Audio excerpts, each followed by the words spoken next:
Jack the Ripper is the most famous unidentified serial killer in history, a phantom who stalked the foggy, gaslit streets of the Whitechapel district in the East End of London during the autumn of 1888. The brutal murders of at least 5 women, known as the Canonical Five, plunged the city into a state of absolute terror and sparked a massive police investigation that ultimately failed to catch the culprit. The sheer savagery of the crimes, coupled with the killer's apparent anatomical knowledge and the dramatic letters sent to the police and the press, transformed Jack the Ripper into a macabre legend that continues to fascinate the world over a century later. The nightmare began on August 31, 1888, with the discovery of the mutilated body of Marion Nichols in Bucks Row.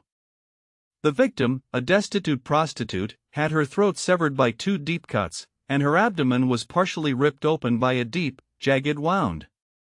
The brutality of the murder shocked the local community and the police, who were unaccustomed to such extreme violence.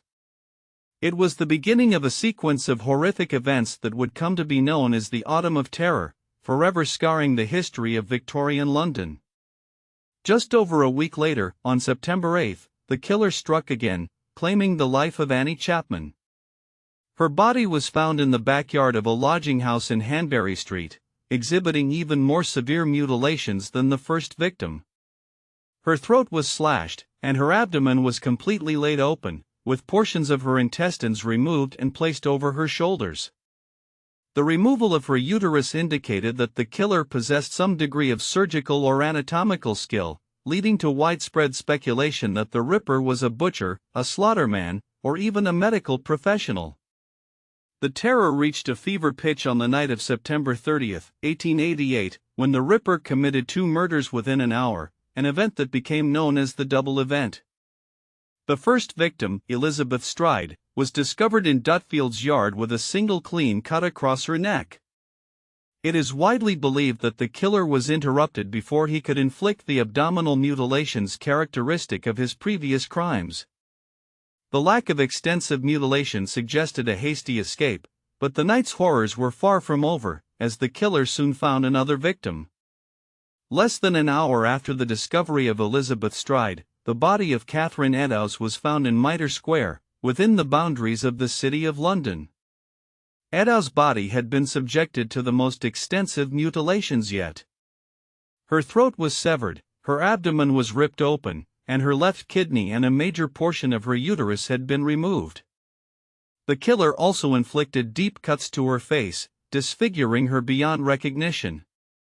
The sheer audacity and brutality of the double event cemented the killer's terrifying reputation and sent the city into a state of absolute panic. It was during this period that the media and the police began receiving a flood of letters claiming to be from the killer. While most were dismissed as hoaxes, a few stood out, most notably the Dear Boss letter, which introduced the moniker Jack the Ripper, a name that would forever be associated with the crimes. The Saucy Jackie postcard, received shortly after the double event, referenced the 2 murders and further fueled the public's morbid fascination. The most chilling piece of correspondence, however, was the From Hell letter, which was accompanied by half a preserved human kidney, allegedly taken from Catherine Eddowes. The final and most gruesome murder of the Canonical Five occurred on November 9, 1888. The victim, Mary Jane Kelly, was the youngest and the only one killed indoors, in her small room at Miller's Court. Because the killer had the privacy and the time to operate without fear of discovery, the mutilation of Kelly's body was absolute and horrifying. She was virtually flayed and disemboweled, with her organs scattered around the room.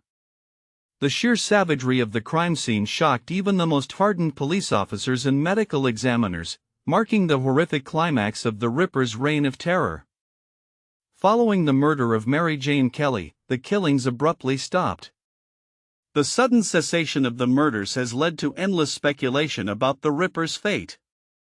Did he die, was he incarcerated for another crime, or did he simply move away?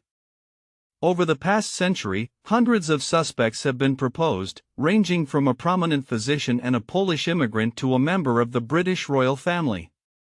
The sheer volume of suspects and theories has spawned an entire field of study known as Ripperology, dedicated to analyzing the evidence and attempting to solve the ultimate whodunit. Despite the intense scrutiny and the countless investigations, the true identity of Jack the Ripper remains one of history's greatest mysteries. The case files have been pored over by generations of detectives, historians, and armchair sleuths, yet the killer's face remains hidden in the fog of Victorian London. The enduring fascination with Jack the Ripper speaks to our deep-seated fear of the unknown and the enduring appeal of a genuine, unsolved mystery. He was a monster who emerged from the shadows, committed unspeakable acts of violence, and vanished back into the darkness, leaving behind a legacy of terror that continues to captivate the world.